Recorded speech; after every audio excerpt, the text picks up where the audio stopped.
So welcome back po ulit sa aking YouTube channel. So for today's video guys ay share ko po sa inyo kung paano po natin guys ma-withdraw or mako-convert into GCash yung USDT po natin.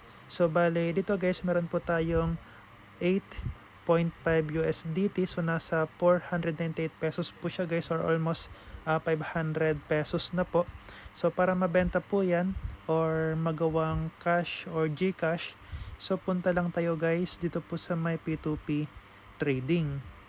And take note guys, bago po kayo makapag P2P trading dito po guys kay OKX wallet, so bali kailangan guys is verified po kayo or nakapag KYC po kayo dito.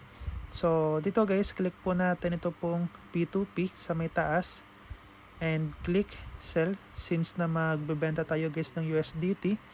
Then dito guys, ilagay lang po natin yung amount. So for example na lang guys, 8.5 USDT, click enter. And sa may payment method, so since na GCash guys yung gusto ko po, so bale GCash po guys yung pipiliin ko po dito. Pero kung meron kayo guys specific na bank or e-wallet na gustong gamitin pang receive ng payout, so pwede nyo po guys dito hanapin. So katulad na lang guys ng Union Bank, Maribank or Cbank and PayMaya. Click apply. Then lalabas na po dito guys yung mga merchant na pwede po natin pagbentahan ng USDT po natin. So as of now guys, ayan yung presyo po ng USDT is nasa 58.23 pesos. And make sure lang guys na i-check nyo po lagi yung transaction. Katulad na lang neto, napakadami na po guys transaction na nagawa po dito. So nasa 26,000 transaction na po siya. So kailangan to guys para mas sure na legit guys yung pagbebentahan natin and hindi po tayo guys may scam. So click lang natin guys ito pong sell. And ilagay lang natin guys dito yung amount ng USDT. Ayan. Then click sell with 0 fees. Ayan, click sell. So confirm nyo lang ulit guys yung payment method.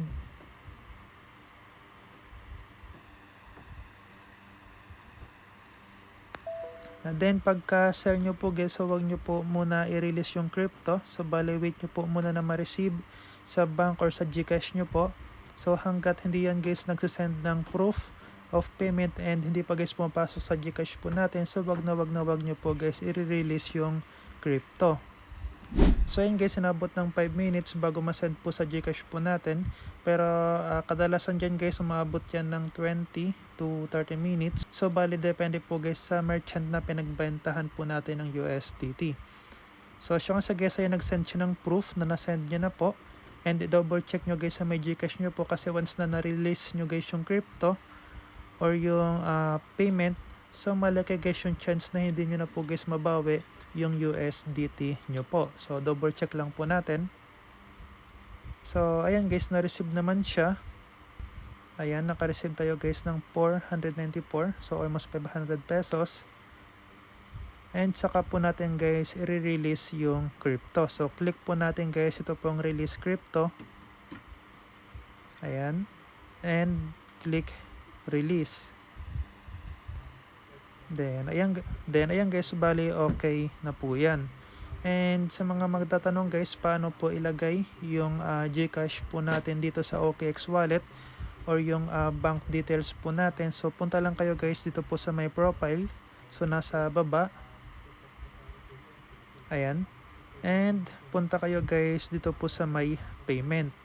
So sa may taas guys, click nyo po itong plus. Then click payment method. So ayan guys, bali then ayan guys, for example GCash. So click nyo po itong GCash. Then ilagay nyo po guys yung GCash number nyo po dito and yung GCash QR code po. So sa may currency naman guys, automatic naman na PHP na po yan. And once na okay na po lahat, click po natin ito pong add. Then dito po guys papasok yung amount na pinagbentahan po natin guys ng USDT po natin. Kaya make sure guys na meron po kayong payment method.